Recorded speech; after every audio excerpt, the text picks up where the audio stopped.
Untuk awal berdirinya usaha bagaimana ya Bu? Ya, awal kita berdirinya usaha sabut kelapa, saya dari inisiatif saya sendiri yang berawal tadinya saya pengrajin sabut kelapa, terutama saya bikin keset. Ya. Dan akhirnya karena saya mengambil bahan baku jauh dari Kecamatan Petanahan, terus saya punya inisiatif mending kita produksi sendiri gitu. Saya awali dari tahun 2010. Ibu, saya mau tanya dong Bu, kalau proses produksinya seperti apa dan bagaimana ya Bu? Oh iya, kayak gini kalau kita proses sabut kelapa, dari pertama yang disiapkan adalah mesin pengurai. Mesin pengurai, terus ada yakan, terus ada alat yang buat nanti bawa sabutnya ke tempat penjemuran. Terus nanti kita ke bahan bakunya kulit kelapa, terus nanti kita masukin ke mesin pengurai yang akhirnya terpecah menjadi 3, yang satu keluar coco fiber, keduanya kokopit yang masih tercampur dengan baby fiber. Nanti yang masih tercampur dengan baby fiber itu diayak secara manual yang akan akhirnya menghasilkan terpisahnya antara baby fiber dan kokopit. Selain itu kan ada produk-produk lainnya Bu, ada Kokomes dan lain sebagainya. Itu awal mulanya dari apa, terus sampai menjadi apa, itu prosesnya gimana sih Bu? Oh, kalau satu produk itu yang namanya Kokomes itu dari Coco Fiber. Coco Fiber itu spek penjualannya itu kering, dijemur dulu dari mesin pengurai, dijemur. Nanti setelah kering kita siap packing, terus ready buat pembeli ya. Terus nanti itu buat proses bikin Kokomes, kita Coco Fiber masuk ke pengrajin tali tambang. Tambang itu bisa manual, bisa mesin juga. Yang akhirnya nanti tambang itu kita tarik kembali buat pengolahan Kokomes. Kokomes itu kadang-kadang kita melayani sesuai pemesanan. Ada yang ukuran 2 kali 25 meter dan ada yang 4 kali 15 meter. Dengan caranya kita anyam seperti kita nganyam ya, kayak anyam apa ya, anyaman itu apa, satu ditinggal satu dianyam gitu. Sepanjang 25 meter sesuai pesanan. Kayak gitu Mbak. Sampai hari ini sudah mempekerjakan banyak orang untuk pembuatan Kokomes Bu? Iya, alhamdulillah pas dalam waktu dekat ini sih iya lagi agak apa ya, di get banget, kadang di target seminggu bisa dapat sekian gitu. Alhamdulillah sih sehari kita kalau kerja semua bisa dapat 20 lembar. Ya, 20 lembar. Itu ada berapa orang Bu yang bekerja di belakang? Itu per kelompok Mbak. Kalau kita ngerjain misal ukuran yang 2 kali 25 meter, kita bikin satu kelompok, satu cetakan itu kadang yang ngerjain ada 3 orang, ada 4 orang, terserah kelompok itu mau dikerjain berapa orang gitu. Kita ada 12 kelompok. Oke, sementara ada 12 kelompok dengan kira-kira ada berapa orang tuh Bu? Kalau dibikin satu kelompok ada 3, ada yang 4 kali 12 berapa Mbak? 48. Sekarang sudah sampai 48 dan itu hanya dari sisi pembuatan Kokomes saja. Iya. Jadi luar biasa teman-teman, di IPA ini usahanya sudah berhasil memberdayakan masyarakat di sekitarnya. Alhamdulillah. Ibu, saya mau tanya nih terkait dengan tenaga kerjanya, awal mula perekrutannya gimana? Oh, kalau tentang kita bikin Kokomes, untuk awal mula saya merekrut ya kita ngambil salah satu yang pertama saya woro-woro siapa yang pengen kerjaan gitu, siapa yang pengen kerjaan, terus saya terjun langsung ke masyarakat yang kira-kira di situ ada orang yang seolah-olah kayak nggak punya kesibukan gitu. Terus awalnya ke pengrajin tambang, terus saya tanya, Mbak mau nggak bikin kayak gini? Terus nanti kalau mau silahkan woro-woro ke teman-temannya, nanti siapa yang mau ikut silakan, ada beberapa orang juga silakan, saya mau aja gitu. Alhamdulillah yang pada akhirnya saya mendapatkan karena kedok tular itu. Terus iya saya ikut gitu. Awalnya saya bikin promosi kayak gini, sekarang bikin Kokomes yang ukuran 2 kali 25, nanti upahnya kan satu rollnya 60.000. Jenengan bikin setengah hari bisa loh, nanti 2 hari udah dapat ongkosan berapa, terus ternyata 2 hari dapat sekian gitu kan, dapat bayaran sekian. Ya, terus akhirnya itu pada nular, iya oke, aku mau. Untuk kriteria kayak pendidikan universitas S2 itu masuk. Kalau saya enggak sih, bebas ya, siapa yang mau aja. Yang penting dia benar-benar minat pengen kerjaan, oke. Aku yang diutamakan saya kayak gitu, punya komitmen ya benar. Kalau yang dari awal-awal ya enggak lah, itu paling kerjaan kayak gitu efek saya nggak bisa jongkok gitu kan. Tapi pada akhirnya setelah merasakan hasilnya dia pada mau. Iya. Terus pas awal-awal ngajarinnya gimana? Oh, pas awal-awal di sini kan udah ada yang istilahnya lama bikin, kayak senior lah ya. Ada 2 yang selalu bikin, 2 orang. Terus nanti caranya yang mau pemula itu saya suruh sini belajar. Sini belajar lihat. Ya, insya Allah lihat kamu udah bisa.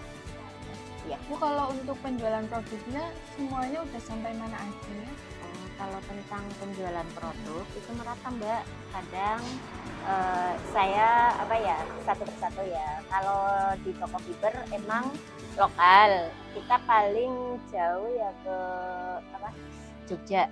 Iya, di Jogja itu diolah kembali, dia dibikin warna yang lebih putih buat tempat sarang burung. Lah terus kalau kokopitnya itu sih meluas ya, diantaranya kalau Jogja itu paten. Kadang ada yang rutin ngambil seminggu sekali, seminggu 2 kali. Terus ke arah barat saya ke Bogor. Bogor ada, Bandung langganan buat greenhouse. Nah, terus Purworejo. Ya kalau kokopit itu meluas selain. Terus untuk baby fiber itu pasarannya memang ke Magelang. Dia di sana buat tanaman vanili, itu yang baby fiber ya. Terus selanjutnya ke kerajinan kokomes.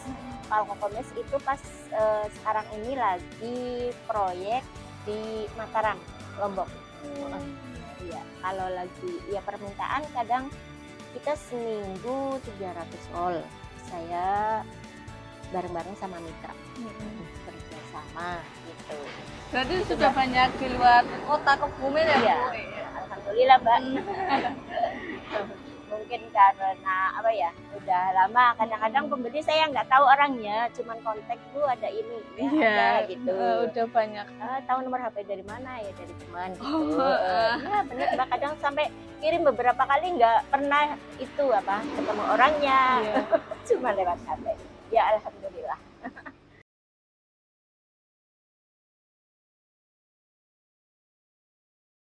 Dari tahun 2010 sampai dengan hari ini, pencatatan ataupun pengelolaan keuangan di industri serat sabut kelapa masih menggunakan metode pencatatan manual, yaitu dengan cara ditulis di kertas. Sementara untuk pembayaran memang sudah menggunakan transaksi dengan transfer, yaitu apabila ada pemesanan dari luar kota. Menjawab tantangan dari permasalahan tersebut, saya melakukan optimalisasi dan digitalisasi sistem akuntansi pada industri serat sabut kelapa. Saya memfasilitasi pembuatan kris usaha dan juga pembuatan mobile banking yang bekerja sama dengan industri jasa keuangan. Selain itu, saya juga melakukan pengembangan dengan menerapkan teknologi digital melalui penggunaan aplikasi pengelolaan keuangan yang dapat diakses secara mudah menggunakan smartphone. Kalau misalnya mau ada pembayaran, saya ini kan gimana? Buka ini kan gimana?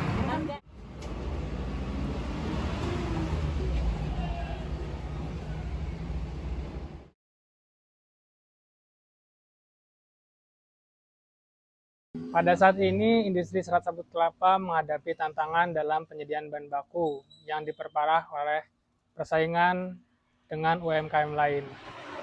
Dalam kapasitas yang terbatas, industri serat sabut kelapa kerap kali mengalami kendala dalam penyediaan bahan baku untuk keberlanjutan operasionalnya. Oleh karena itu, saya di sini melakukan analisis strategi dalam pengadaan bahan baku untuk keberlanjutan usaha pada industri serat sabut kelapa. Dengan melakukan diversifikasi pemasok dan peningkatan hubungan dengan pemasok, harapannya akan mengatasi masalah yang dihadapi pada industri serat sabut kelapa ini. Di sini saya menganalisis aspek pemasaran yang digunakan oleh industri serat sabut kelapa. Industri ini mempunyai kendala pada aspek pemasarannya, yaitu mereka masih hanya menggunakan pemasaran relasional atau pemasaran yang hanya mengandalkan relasi dan pemasaran word of mouth atau pemasaran dari mulut ke mulut. Namun, pemilik ini memang sudah mempunyai banyak relasi sehingga bisa memudahkan pemasaran produk-produknya keluar daerah Kebumen seperti Rembang, Pati, Jogja, Bandung, dan Purworejo. Bahkan, produk-produk yang dihasilkan oleh industri ini sudah pernah masuk ke televisi nasional dan sudah pernah mendapatkan pelanggan dari Papua. Di sini, saya ingin memberikan inovasi atau ingin mengajak pemilik industri ini untuk mulai menggunakan platform belanja online seperti Shopee, Lazada, dan media sosial seperti Instagram dan Facebook untuk memasarkan produk-produknya agar bisa dikenal oleh masyarakat lebih luas. Jika dilihat dari segi sumber daya manusia, keterampilan dan kualitas bukan terbentuk dari pendidikan, karena pemilik memiliki pengalaman dan relasi yang membantu karyawan untuk meningkatkan keterampilan dan kualitas dalam produktivitas. Selain itu, masyarakat memiliki pengalaman dari 2010 yang membuat Keset sebagai bantuan dari tenaga kerja itu sendiri dalam meningkatkan kualitas dan keterampilan untuk meningkatkan produktivitas serat sabut kelapa.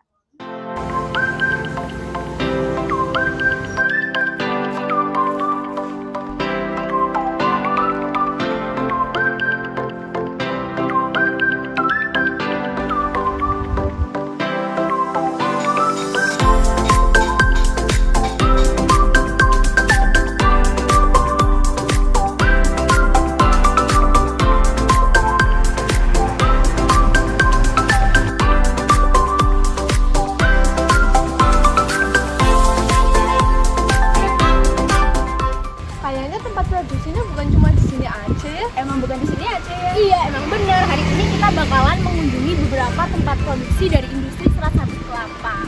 Yuk, Ayo,